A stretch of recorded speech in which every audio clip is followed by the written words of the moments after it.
right, welcome everybody to another midweek teaching. And today we're going to talk about the Church of Satan. Quite controversial. Now, most people, I believe, think that Satan is a being, probably a spiritual being. So let's keep it loose. He's a spiritual being. That being said, a spiritual being has to work through people to have the physical manifestation of evil. And I'm going to suggest to you that once we understand that, we'll understand who Satan is working through in the first century and in the context of the book of Revelation and in the context of the time of Christ. Who is the church of Satan, if you will, in the time of Christ? So let's dig into the scriptures and see if we can't find out who it is. All right, so here we are in Revelation 2:9, and this is Jesus speaking to a church. And he says this, I know thy works and tribulation and poverty. So this is clearly a church that is suffering here in this time frame. And he says, but you are rich. So despite their pains, they are rich. And he says, I know the blasphemy of them which say they are Jews and are not. Okay, so there's a hint on who the church of Satan would have been in the first century. Remember this, it's in the first century context. It's got nothing to do with today.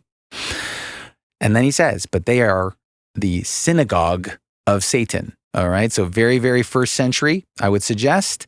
And what does he mean by that they say they are Jews, but they're not? And I'm going to suggest to you what he means is in lineage, in DNA, they are indeed Jewish. However, in how they're operating spiritually and how they're condemning the saints, they are therefore not Jeru Shalom. They're not being peaceful, if you will. So they're not in the spirit Jewish. And I think if we go down here to Romans 2, you'll see that Paul basically explains this out for us a little bit more.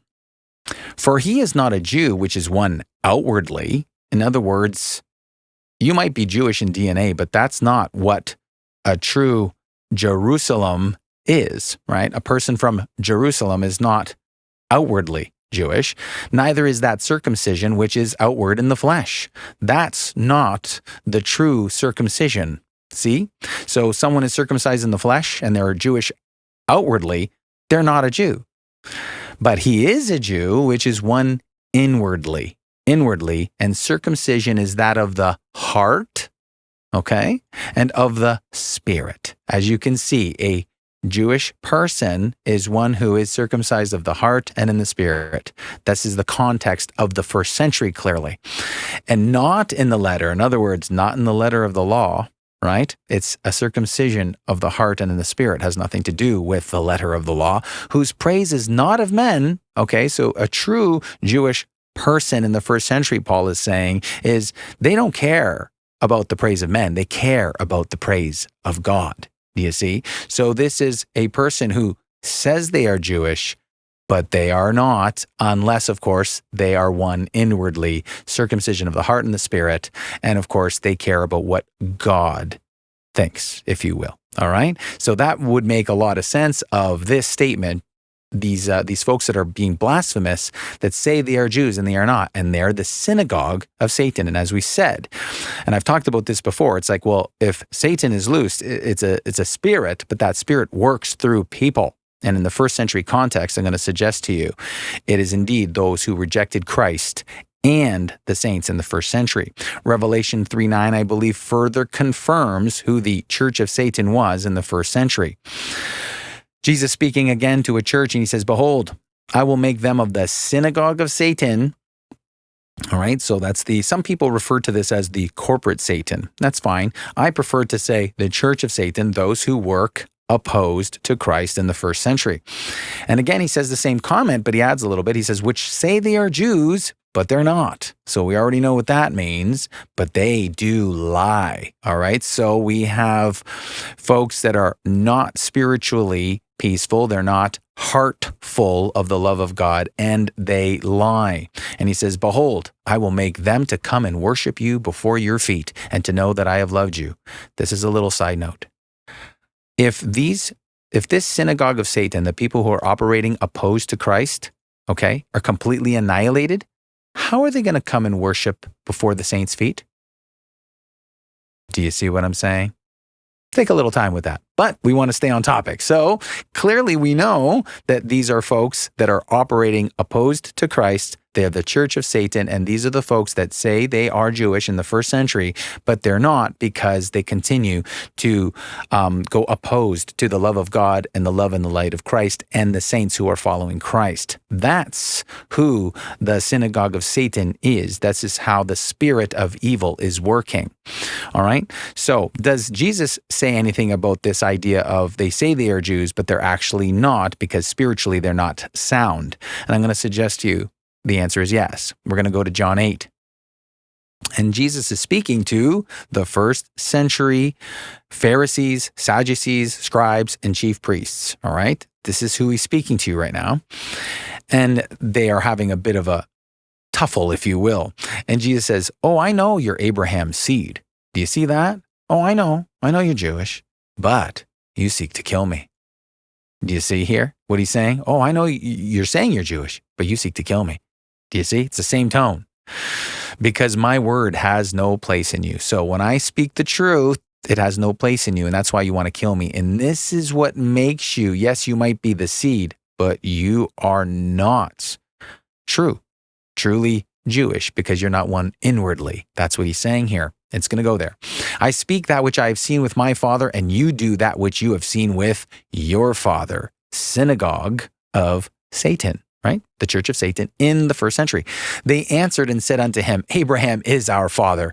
Jesus saith unto them, if you were Abraham's children, notice he changes the word here. He already said, no, I know you're Abraham's seed. But what he's saying is you're not Abraham's children though. See, you are Jewish outwardly, but not inwardly. Why? If you were Abraham's children, you would do the works of Abraham. But now you seek to kill me. By the way, isn't that against the law of Moses to kill your own Jewish brother? I'm pretty sure, okay? Therefore, right, a man that hath told you the truth. That's Jesus saying to them, I'm a man that's telling you the truth, and what are you doing? You're trying to kill me, which I have heard of God. This did not Abraham. Abraham did not operate this way. So yes, you're his seed. Oh, indeed, but you're not his children. Do you see? It's the same thing here, right? This is Jesus speaking up in Revelation. He says, oh, they say they are Jews, but they're not, but they lie. Okay, why? Because they're setting out to kill innocent people, right? And in this context, specifically Christ. You do the deeds of your father. He's saying your father is different than mine. Who is the church of Satan here? You see? Okay, sure, Satan is the leader, but who is he inspiring? Where's this evil spirit lurking to oppose Christ in the first century? Then said they to him, we be not born of fornication. See, this is the insult, right? Because Jesus is a virgin birth, and they're saying, we're not born of fornication like you, right? And they say, we have one Father, even God. Jesus saith unto them, if God were your Father, look what he says, you would love me, right? This is why I keep citing. If someone says they love God, but they hate their brother, they're a liar. What are they doing? They're lying. Why? Because Jesus is saying, you would love me. If God were your father, see, you say that God is your father and that you love God. But if you did, then you'd love me. See, goes right back to the greatest commandment. Love God and love your neighbor as yourself. Okay? This is very important to understand. He's already introducing them to their own hypocrisy. They say they love God, but they don't love Jesus. Therefore, they're lying. Okay? So they're liars and they're murderers. Who does that sound like? You'll see. I think you already know. For I proceeded forth and came from God, Jesus says. Neither came I of myself, but he sent me. Why do you not understand my speech? But why is it that when I speak, you guys just don't understand anything I'm saying? Does it have something to do with the fact that you're clouded with dark spirit and lies and want to kill? And because you're covetous and you're greedy? Could that have something to do with it? Even because you cannot hear my word. See, you can't hear, you have to love me in order to truly say you love God. You can't hear that. You can't handle that. You are of your father, the devil. Pretty plain there. Who is operating in physical manifestation? Who is the spirit of Satan working through? I'm going to suggest to you, this is where it is, right here. And the lust of your father you will do. He was what? A murderer from the beginning. Who are they trying to kill? Jesus. and abode not in the truth, he's a liar, because there is no truth in him. When he speaketh a lie, he speaketh of his own, for he is a liar and a murderer. The spirit of darkness operates through these folks who are doing exactly what the Church of Satan would do in the first century. This is the context here. And he's the father of it, and you are his children. He's moving you to oppose me. All right. So this is how we get familiar with who is this corporate Satan, if you will, or this Church of Satan in the first century. And because I tell you the truth, you believe me not. They can't, because they're liars, right? Which of you convinceth me of sin? I love this because I use this a lot. What's your charge? What's your charge? So you don't have one. So you're going to have to make one up, aren't you? You're going to have to lie, twist, deceive. That's what you're going to have to do, right? So this is going to be a good intro for our next video, but we'll continue. And if I say the truth, why do you not believe me? He that is of God heareth God's words. You therefore hear them not, because you are not of God. You're of your father, right? You operate according to the spirit of opposition, the spirit of darkness, the spirit of evil. Then answered the Jews. Isn't this interesting? Right? Even the Bible says, oh, no, they're Jewish. Right. But not inwardly, though. Do you see? That's the exact same thing that's going in Revelation 2:9, in Romans 2 with Paul, and in Revelation 3:9. And they said unto him, say we not well that thou art a Samaritan and hast a devil? And isn't this interesting? They even throw this little, right? This discriminatory sentence, right? And Jesus says the Good Samaritan parable, and these guys are calling him a Samaritan, right? Which is synonymous in their mind with the devil. Do you see that? But that's the opposition lying once again and being discriminatory. Jesus answered, I have not a devil, but I honor my Father, and you do dishonor me. When you dishonor me, you can't claim that you love the Father. And I seek not mine own glory. There is one that seeketh and judgeth. Verily, verily, I say unto you, if a man keep my saying, he shall never see death. Now, I'm only including this for a little side note for you to really start thinking about what the Bible means when it's talking about death. All right? Because he says to the Pharisees, anybody who keeps my saying is never going to see death. Look at the Pharisees and how carnally minded they are. Okay? So I'm trying to move Christians to get out of this same mind thinking. Okay? This type of thinking. Look what they have. Then said the Jews unto him, now we know you have a devil. Abraham is dead. See, they think he's talking about physical death here. Right? Abraham is dead. And by the way, the prophets are dead too. They're saying to him, and thou sayest, if a man keep your saying, he shall never taste death. What ridiculousness is this? Do you see? They're not understanding the spiritual truth underneath what he's saying. Art thou greater than our father Abraham, which is dead? And they keep repeating, he's dead, he's dead, he's dead. And the prophets are dead. Whom makest thou self? Give me a break. Look at all these people that have died. Who are you making yourself? Let's go to Mark. And I'm just going to show you what Jesus has told them in other accounts. And as touching the dead, Jesus says, that they rise. Have you not read in the book of Moses how in the bush God spake unto him, saying, I am the God of Abraham and the God of Isaac and the God of Jacob? He is not the God of the dead, but the God of the living. You therefore do greatly error. These guys are making a drastic mistake in thinking that physical death is the death. I'm going to suggest, you don't have to agree with me, but these guys are clearly saying Abraham is physically dead and so are the prophets, right? And Jesus is saying he's the God of the living. See, it was a spiritual death that Adam underwent. And that's the death that is being corrected. The prodigal, right, was dead and now he's alive. It was never physical, all right? So keep that in mind. So I wanted to add that for a sideline thing for you guys to consider. All right, let's continue. Because now we know that Satan is called the old dragon, Satan, the old serpent, right? And the devil. There's one more title he gets, though. All right, to further prove who the Church of Satan was in the first century and in the context of the book of Revelation, in the context of the time of Christ. Revelation 12, 9-11. And the great dragon was cast out, that old serpent called the devil and Satan, which deceiveth the whole world. He was cast out into the earth, and his angels were cast out with him. All right? Now, I'm going to take a little moment here because it says he deceives the whole world, right? All right. So this is an opportunity here for me to give you a little Greek lesson. Here he says the whole world, and he was cast into the earth. You're going to see in the Greek, these are two different words, okay? When he says he was cast into, right, deceiving the whole world, there's the whole world here, if you will, in English, okay? It's not actually the entire cosmos, though. I'm going to show you that. And he was cast into the earth. See, it's a different word, all right? So, oikumene. Okay, let's start with this one. This is the inhabited world. It's not the entire cosmos, all right? Notice it's here, it says the inhabited earth, okay? So what does it mean? Properly, the land that is being inhabited, the land in a state of habitation, the inhabited world, that is the Roman world. For all outside of it was regarded of no account. This is the word when they mean essentially the Roman context, the Roman world, not the entire world in the sense of the entire cosmos. That would be cosmos, where we get cosmology. This is oikumene. All right. Now let's go to take a look at the word gi. I've showed it to you before, but I think it's important that you see that it's a different word. All right. Why is it different? Because it means something different. It means land, soil, region, country. All right.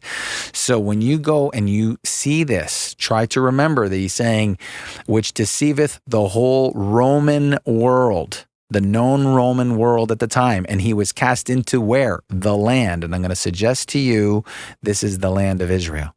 Okay. So keep that in mind. Study it in the Greek. You've seen that I showed you. They're different words. Take some time with it. So what I'm saying is the deception of the whole world in this context would have been all the people under the Roman Empire influence, because basically the Roman Empire ruled all the nations at the time. Okay, so when you deceive the Roman Empire, you are deceiving all the nations, because anything outside of it is of no account. Okay, keep that in mind. And I heard a loud voice saying in heaven, now has come salvation and strength and the kingdom of our God. And that's a big sentence. So people should really pay attention to that, right? If Revelation 12 is fulfilled, that's a big deal. We'll continue. And the power of his Christ, for the accuser, that's his other name. The accuser of our brethren is cast down, which accuse them, they say it twice, before God, day and night. The accuser. So we're going to remember that. Okay, because we're going to go into the book of Acts and see how many times the church of Satan in the first century, which is the rejectors of Christ, primarily the folks who say they are Jews and are not in the first century, were accusing Jesus and his saints and everyone who followed him of being what? Perverted, etc., etc. All right, that's where this goes. But I want to once again include this. And these folks who were always being accused overcame the accuser by the blood of the Lamb and by the word of their testimony. And they loved not. So this is like, yes, they overcame, right? Yes. And by the word of the testimony, yes. And they loved not their lives unto the death. Oh, do you see what I'm saying? This is, I'm going to suggest that's a hint toward, to me anyways, they overcame, but despite their physical death, they overcame. There's the greater exodus. There's the greater, or the better, if you will, resurrection. So something to think about there. But again, we want to focus now. Who's the accuser? Well, that's Satan, that old serpent, the devil, right? The great dragon. Okay, let's go and see if we can't see a lot of accusing in the Bible, all right? And who is it that is being accused? You're going to see it's the first century saints. And that's why it says, accuses our brethren day and night before God. So Acts 13, for example, 49 to 50. And the word of the Lord was published throughout all the region. This is post-resurrection, right? And Paul is already in the fold at this point. But the Jews stirred up the devout and honorable women. See, they're getting a little, heavy feminism back in the day. Okay. And who's doing it? It's the Jews. They're coming against Paul. Okay. And the word of the Lord, obviously. So the Jews stir up the devout and honorable women and the chief men of the city and raised what? Persecution against Paul and Barnabas. And he expelled them out of the coasts. Who's persecuting the church? Who's the church of Satan that's persecuting the church of God? It's the ones who say they are Jews and are not. Let's go to Acts 14, 1 to 4.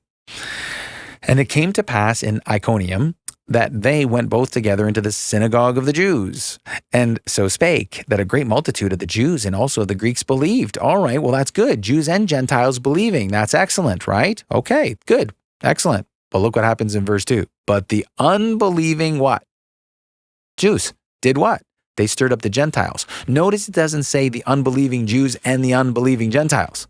See, who's very passionate about coming against the gospel, the good news of Jesus Christ in the first century, is indeed the unbelieving Jews.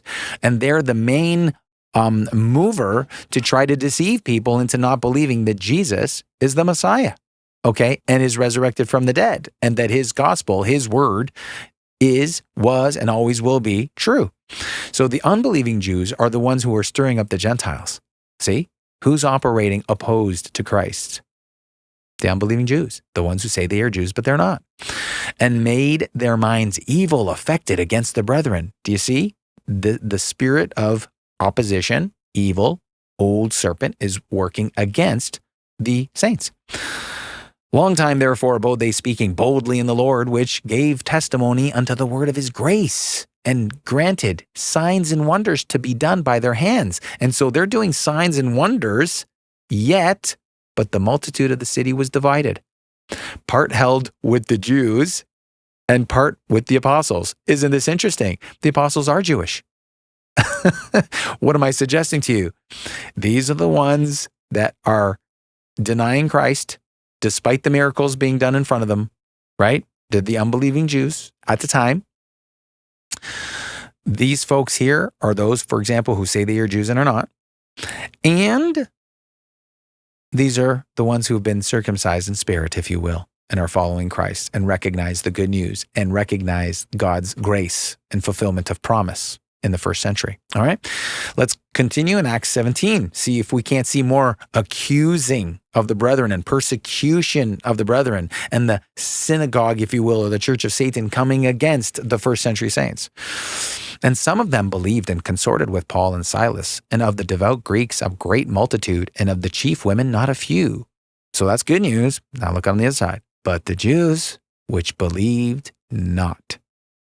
Okay, these are the primary enemies of Christ in the first century. It was so before his resurrection, as you saw in John 8 and throughout the Gospels, and it was true after his resurrection.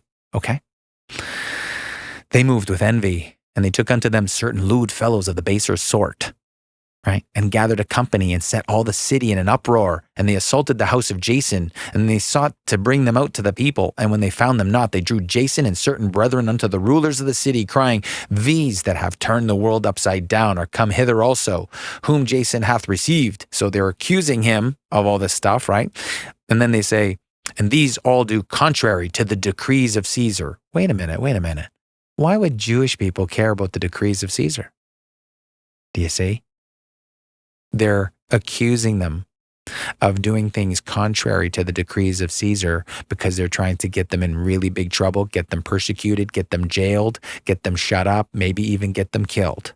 That's what's going on here. There's your accusations, right? Because typically Jewish people don't like the idea of worshiping Caesar, do they? Well, in this case, they're promoting it. Do you see what's going on here? They say they are Jews, but they're not. Wait a minute, isn't your king Yahweh?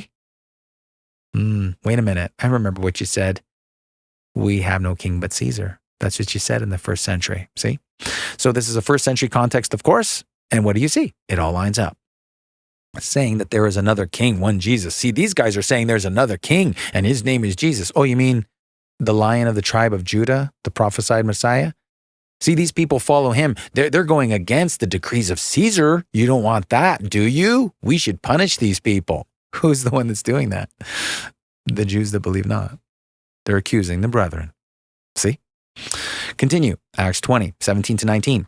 And from Miletus he sent to Ephesus and called the elders of the church. And when they were come to him, he said unto them, and this is Paul speaking, if I recall correctly, you know from the first day that I came into Asia. All right, now let's take a moment here because the beginning of Revelation says this, John to the 7 churches, which are where? In Asia. You see? Where was the Revelation 2:9, right? And 3:9? right? He was talking to the churches, which are in Asia. Where was the synagogue, if you will, or the church of Satan in the first century that was persecuting a couple of those churches that we listed off? See? In Asia. Where's Paul right now? In Acts. From the first day that I came into Asia. Do you see that? After what manner I have been with you at all seasons, serving the Lord with all humility of mind, with many tears and temptations, which befell me by who? By the lying in wait of who? The Jews. Do you see that? Not today. I'm going to have to keep reiterating that. I'm sure most of you understand why. First century context. Okay. These were the opposition Jews to the believing Jewish saints and or Gentile saints. Okay. So they were the primary, right, people that the spirit of evil, if you will, that spirit was working through the unbelieving Jews in the first century. Acts 21, 27 to 28. And when the 7 days were almost ended, the Jews, which were of what? Asia. Okay. When they saw him in the temple, and this is Paul, I believe, that they saw, they stirred up all the people. See, once again, we got to go accuse him. We're going to stir people up. We're going to get him in big trouble. And they laid hands on him, crying out, Men of Israel, help! This is the man that teacheth all men everywhere against the people and the law. Speaking of the law of Moses, of course. And this place, and further brought Greeks also into the temple and hath polluted this holy place. The accusers. As you can see, they're accusing and accusing and accusing. All right, so here we are in Acts 22, verse 30. On the morrow, because he would have known the certainty wherefore he was accused of the Jews, he loosed him from his bands and commanded the chief priests and all their council to appear and brought Paul down and set him before them. All right, but I wanted to really see he was accused of the unbelieving Jews in the first century.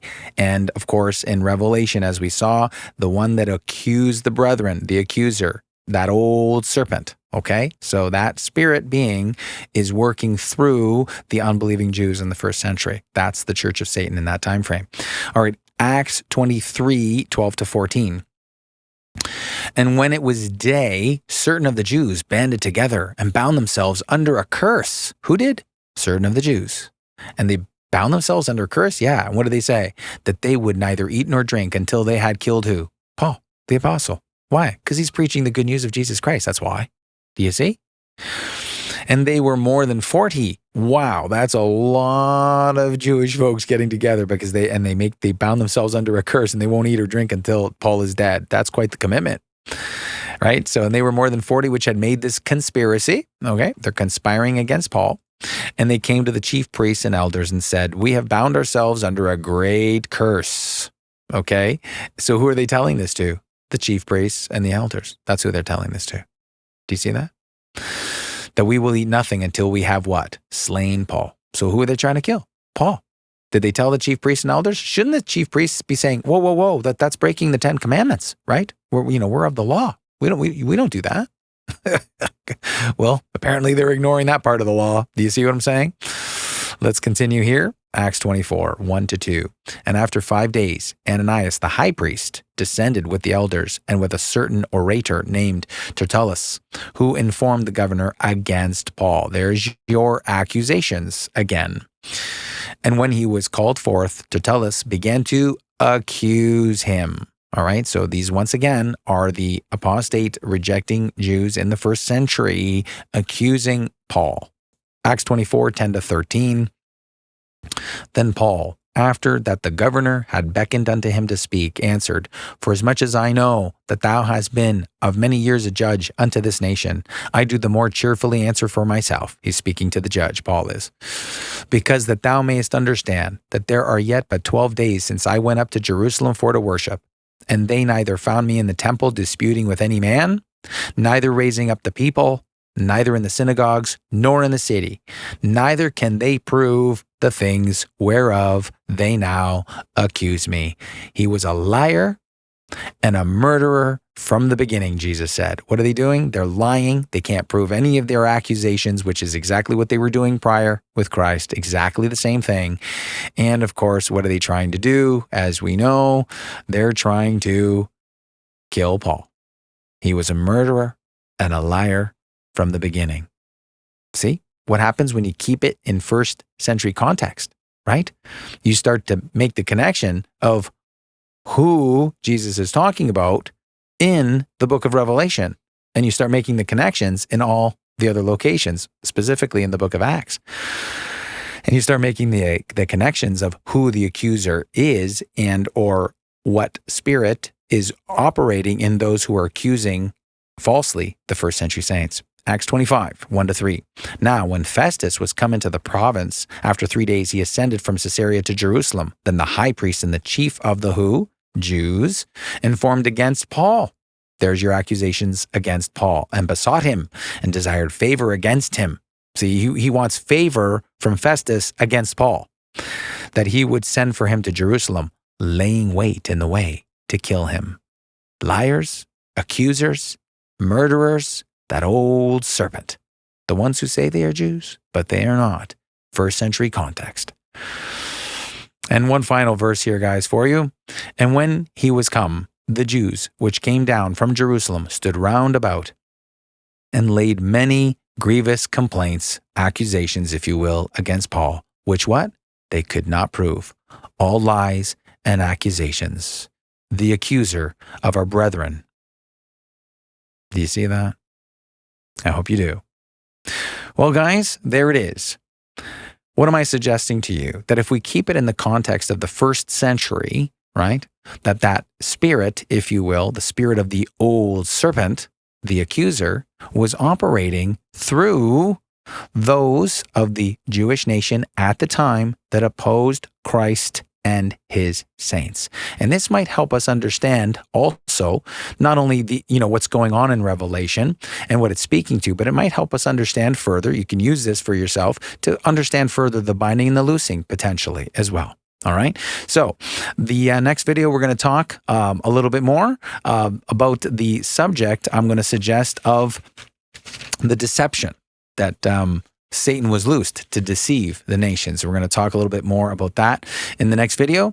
By the way, welcome all my new subscribers. I want to say thank you. Please do subscribe if you are fresh to watching this video. And remember, we take a look at the scriptures from with an historical point of view. So we're always talking about things in history. And therefore, it has nothing to do with today. It's not about anybody today as far as our interpretation here, specifically, especially with what we're talking about today and many other things. We look at the Bible with an historical view. So thank you to all the new subscribers, and to all of you who've been around for a long time. Thank you for continuing to watch, and thank you so much for hanging in there with me, guys. Remember the greatest commandment: love God and love your neighbor as yourself. Remember to do all things with grace and peace.